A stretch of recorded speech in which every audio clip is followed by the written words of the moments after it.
Des suites inutiles, des réalisateurs qui sabotent leur carrière et certains des pires films de cette décennie jusqu'à maintenant. 2024, côté bon et mauvais film, nous a vraiment gâtés. Cette année, toutefois, on focus sur le mauvais en premier pour les rétrospectives de fin d'année. Vous allez voir mon top 10 des pires films de 2024 à la fin de cette vidéo. Par contre, cette fois, on fait les choses un peu différemment. Je tenais à ramener un vieux format de vidéo que j'ai toujours aimé faire sur cette chaîne. Je vous présente donc les Loser Awards 2024. Effectivement, je vais pas juste parler des pires films de la dernière année, je vais également les nominer dans des catégories pour des prix peu élogieux et seuls les pires des pires peuvent gagner. Quel est le pire film de 2024? Vous le saurez dans ce nouvel épisode de Ciné Maximus. Voici le premier prix de la soirée, le prix du pire film policier ou sur l'activité criminelle, le prix « Voyez comment ils ont massacré le film ». Et le gagnant est Piège. Oh M. Night Shyamalan, qu'est-ce que je vais faire de toi? Encore une fois, le réalisateur du Sixième Sens nous amène un concept novateur et très intéressant, mais côté exécution fortement discutable. Piège met en vedette Josh Hartnett dans le rôle d'un tueur en série qui va à un concert avec sa fille. Toutefois, durant le concert, il se fait traquer par les forces du FBI. On a donc un suspense policier, mais pas du point de vue des policiers, mais du point de vue du tueur qu'il tente d'arrêter. Très intéressant comme idée. Le film, toutefois, se déconstruit en deux parties. Premièrement, on a ici un jeu du chat et de la souris entre la force policière la plus incompétente que j'ai vue depuis des années dans un film et un tueur en série pas extrêmement intelligent qui, même s'il se met à tuer des gens pendant le concert, la police est toujours pas capable de l'arrêter. Hein? Et deuxièmement, le film en tant que tel vers la fin se décline plus en une espèce de film promotionnel pour la chanteuse du concert qui se trouve être la fille du réalisateur M. Night Shyamalan. Le népotisme n'a jamais été aussi ennuyeux. Par contre, je vais dire ça de positif, j'aime mieux quand M. Night fait la promotion de ses enfants que de ceux des autres. Jaden Smith. Voici maintenant le deuxième prix de la soirée, le prix du pire film biographique, ou, comme j'aime l'appeler, le prix inspiré d'une histoire sans intérêt. Et le gagnant est Back to Black. Je l'admets, j'ai aimé le film sur Bob Marley plus qu'une majorité des gens qui l'ont vu. Mais si vous n'avez pas aimé Bob Marley One Love, avez-vous idée à quel point le film sur Amy Winehouse était encore pire? Effectivement, dans Back to Black, la voix et le jeu d'acteur de Maria Abella dans le rôle de Amy Winehouse étaient très réussis. Et c'est tout ce que j'ai de positif à dire. Le scénario était rushé, la réalisation était boiteuse, et pire que pire, comme le film a été produit et financé par la famille d'Amy Winehouse, vous savez, les gens qui l'ont fait plonger dans la dépendance dans la vraie vie, leurs actes malfaisants, soit, vous savez, la vérité, sont complètement absents de ce film ici. Donc, on n'a pas juste là un film qui est mauvais, on a un film qui est juste mensonger et sale moralement. Le prochain prix est le prix de la pire comédie, le prix Ha Ha Ha. Et le gagnant est la Société américaine des Noirs magiques. Je vais expliquer un peu le contexte du film en tant que tel. Le noir magique est un stéréotype négatif qui existe à Hollywood depuis des générations. Entre autres, c'est un personnage afro-américain dont la seule utilité dans le film est d'aider un personnage blanc à avancer dans l'histoire avec des pouvoirs mystérieux. Ainsi, le nom Noir magique. Et tout ce que le film avait à faire, c'est à mettre en lumière et ridiculiser ce stéréotype absolument passé date qu'on n'a pas vu dans un film en tant que tel depuis un bon bout de pareil. Et le film échoue à toutes les étapes. C'est juste pas drôle. Je l'admets, j'ai ricané à quelques occasions, notamment grâce à une performance inspirée de David Alan Grier, mais j'ai jamais eu le fou rire dans le film. Et ceux qui me connaissent savent à quel point c'est facile de me donner le fou rire. Toutefois, le film n'est pas juste mauvais en tant que comédie. Ce film, c'est l'équivalent d'un trio McDo de médiocrité. Je vous explique pourquoi. Il gagne aussi le quatrième prix de la soirée, le prix La magie du cinéma n'a pas marché ici pour le pire film fantastique. Pour des noirs magiques, honnêtement, côté fantasy, il n'y a pas grand fantaisisme ici. À part de la téléportation, puis faire apparaître une espèce de thermomètre à tension raciale que seuls les noirs peuvent voir. Je vous jure que c'est un truc dans le film. Il n'y a pas beaucoup de magie ici en tant que tel. Et il gagne aussi le 5e prix de la soirée, le prix du pire film romantique, soit le prix Embrassez-vous qu'on en finisse. Effectivement, le film, rendu à la fin de la première demi-heure, abandonne presque complètement sa prémisse et devient une mauvaise comédie romantique aussi. Ça marche pas parce que ici, on veut pas voir la fille finir avec Aaron, le personnage principal joué par Justice Smith, parce qu'il a aucun charisme, il a pas d'amis, il se définit comme un artiste mais il a aucun talent artistique et qu'il déteste sa mère supposément parce qu'elle est blanche, sérieux, double standard, what the fuck, et qu'il oublie sa blonde à New York après l'avoir téléportée là. Au point où il faut qu'elle prenne un billet d'avion pour rentrer de New York à Los Angeles dans le film. Puis elle a pas l'air plus fâchée qu'il faut, honnêtement. Quoi? Il donne un speech pour expliquer à la fin à quel point c'est difficile de vivre aux États-Unis en tant que personne noire. Et je sais qu'il y en a que c'est le cas aux États-Unis. Mais dans le cas du personnage d'Aaron, il n'y a pas de la misère parce qu'il est noir. Il y a de la difficulté parce que c'est un maudit loser qui se défend pas lui-même. Et enfin, le dernier point négatif que j'ai à dire, enfin, c'est que le film introduit une espèce de twist à la con à la fin pour expliquer que la blonde de Justice Smith, parce que oui, ils finissent ensemble à la fin, évidemment, fait également partie d'une organisation de personnes magiques, Society of Secret Wives and Girlfriends, ou en abréviatif, SO-SWAG. Oh, sérieux, swag? Je pense que j'ai pas entendu ce mot-là dans aucun contexte depuis que j'ai fini le secondaire. En 2015! Voici le 6e prix de la soirée, le prix du pire film inspiré d'une bande dessinée. Prix qui me tient à cœur et prix que j'ai intitulé Tout sauf héroïque. Voici les nominés. Venom 3, une trilogie qui finit en queue de poisson. Sans imagination, trop long et ridicule, le personnage de Venom mérite mieux. Madame Web, une catastrophe, une honte. Ce film est nul.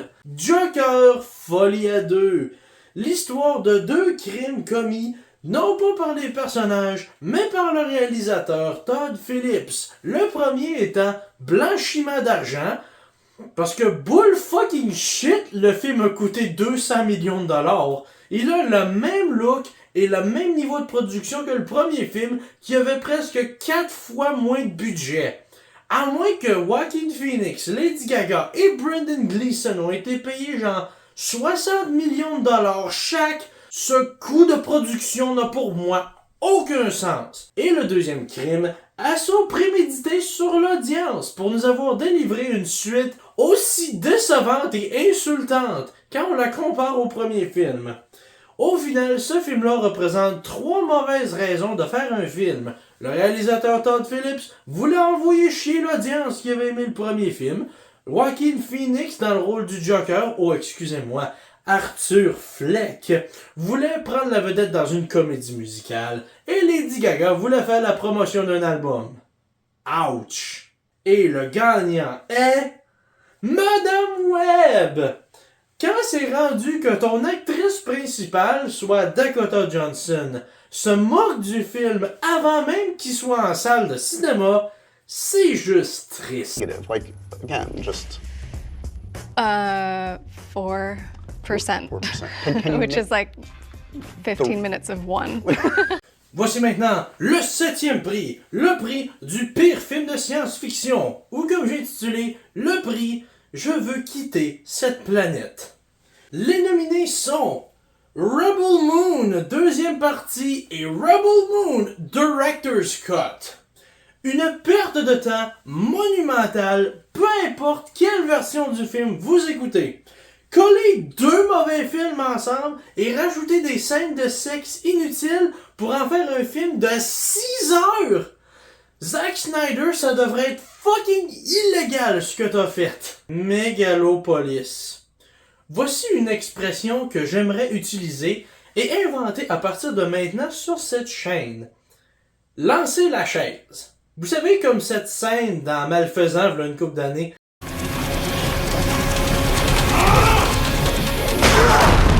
Au fond, lancer la chaise, c'est un moment où un film abandonne toute logique. C'est comme jeter l'éponge, mais plus extravagant un peu. Megalopolis est ce genre de film que j'ai rarement vu qui lance la chaise à chaque 10 putains de secondes. Rien ne va ensemble. C'est un chaos sans équivalent. L'intrigue sociopolitique qui mène à rien. Le temps qui s'arrête une fois de temps en temps. Shia LaBeouf en drague. La Vierge dans l'aréna. La pluie de météorites. Les effets spéciaux moches. Ah! Et le gagnant est Megalopolis. La créativité n'aura jamais été aussi insupportable. Et maintenant, le 8e prix de la soirée. Le prix du pire film familial. Le prix, espérons qu'au moins les enfants ont aimé ça. Les nominés sont Amis imaginaires. Pour un film avec imaginaire dans le titre, ça manque d'imagination. Le film est trop enfantin pour les adultes, mais en même temps beaucoup trop sérieux pour les jeunes. C'est le genre de film qui veut plaire à tout le monde et qui ici ne plaît à personne. Kung Fu Panda 4. Une amère déception et baisse de qualité par rapport aux 3 premiers. Un collègue à mon ancien lieu de travail m'a notamment dit en parlant du film, je crois que c'est pas très juste de comparer Kung Fu Panda 4 aux 3 premiers. À ça je réponds, c'est parfaitement juste de le comparer aux 3 premiers parce que le titre est Kung Fu Panda 4. Décevant et superflu. Et le gagnant est Kung Fu Panda 4.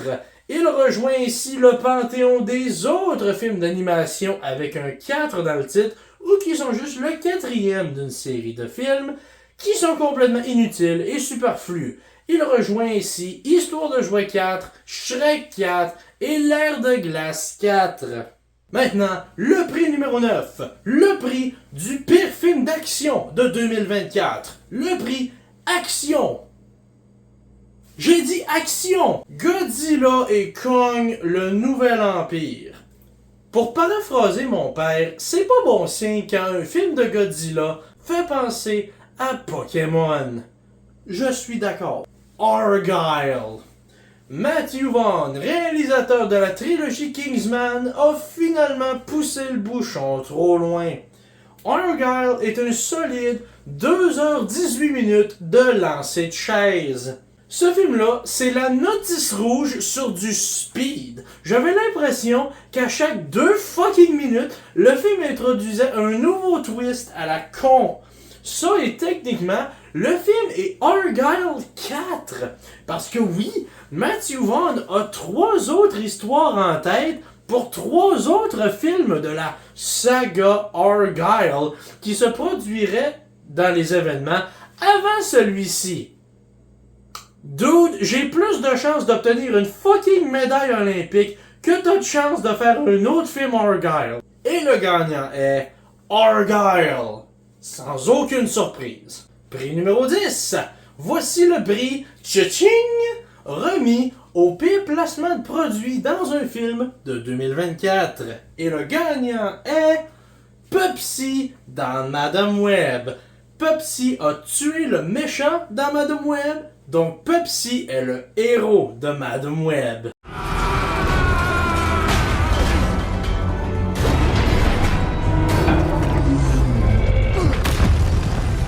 Prix numéro 11. Ce prix est un nouveau prix parce qu'à chaque édition des Loser Awards, je dois introduire un nouveau prix. C'est une tradition depuis toujours. Voici le prix du moment le plus drôle dans un mauvais film. Le prix Yahoo! Inspiré de cette scène ancrée dans ma mémoire dans Inspecteur Gadget de Disney.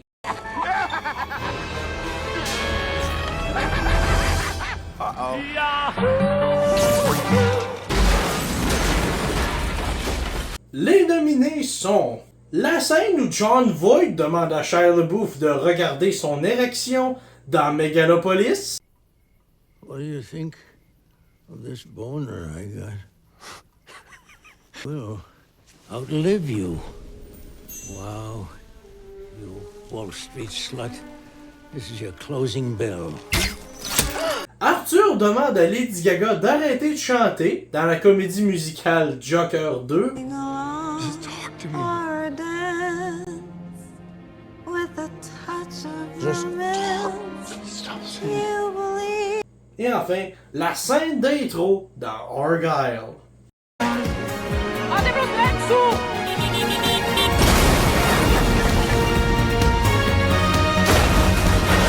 Et le gagnant est...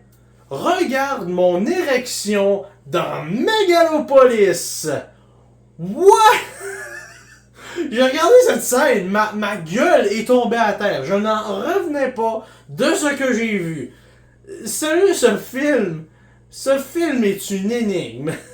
Maintenant, le prix numéro 12. Le prix parfait pour l'avance rapide, remis à la pire scène de l'année.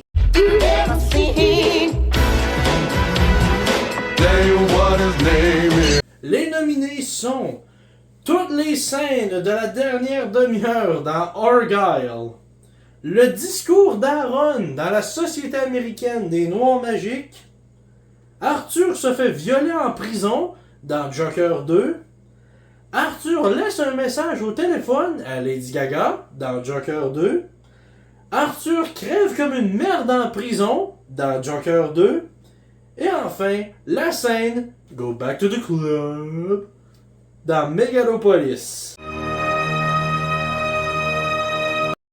You find me cruel, selfish, and unfeeling? I am. I work without caring what happens to either of us. So go back to the club. Et le gagnant est... Arthur se fait violer en prison dans Joker 2. Une scène inutile, dégueulasse et juste répréhensible. Maintenant, le prix numéro 13, l'avant-dernier prix de ce gala, le prix appelé un coach d'acting pour la pire performance de l'année. Les nominés sont Dakota Johnson pour Madame Web, Tom Hardy pour Venom 3 et Justice Smith pour la Société américaine des Noirs magiques. Et le gagnant est... Non, nous avons une gagnante! Dakota Johnson pour Madame Web. Elle est enfin prête à passer à autre chose. Tant mieux pour elle. Et enfin, nous y sommes, mesdames et messieurs. Le dernier prix, le prix numéro 14, le prix du pire film de 2024. Voici vos candidats. Vous pouvez faire vos prédictions. Voici les nominés. Joker, Folie à 2. La Director's Cut de Rebel Moon. Megalopolis. La Société américaine des Noirs magiques. Et enfin, Madame Web. Et le gagnant est... Megalopolis! De toutes mes années comme critique cinéma amateur, c'est la première fois que je vois un réalisateur de renom, l'incroyable Francis Ford Coppola, réalisateur de la trilogie du Parrain et d'un de mes films préférés, Dracula d'après Bram Stoker. C'est la première fois que je vois un réalisateur comme ça, aussi reconnu, financer une centaine de millions dans son projet de rêve, pour ensuite payer extra pour retirer le film de toutes les plateformes de streaming imaginables pour ne pas que ça entache sa réputation. Wow! C'est l'histoire d'un entrepreneur nommé César, joué par Adam Driver, qui cherche à démolir une bonne partie de la ville de New Rome, ou New York comme nous on l'appelle, afin de la reconstruire à l'aide d'un métal expérimental magique, le Mégalon.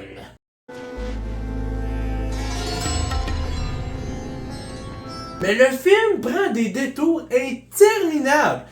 Je n'en reviens pas. Ce film, C'est inexplicable. Je sais que c'est censé être une vision artistique et ambitieuse, mais j'étais juste énervé, confus et je me moquais du film durant tout le long. Tout ça, couplé de certaines des pires répliques que j'ai entendues depuis que j'ai écouté Le Conseiller pour les Loser Awards de je sais plus quelle année. V'là quelques années en tant que tel. Entitles me? Yes. Entitles me? Yes. Entitles me? Yes. C'est un bordel comme j'en ai rarement vu dans ma vie. J'adorerais ça le réécouter. Malheureusement, je peux pas! Vous pouvez pas l'écouter vous non plus! Vous devez juste me prendre sur parole!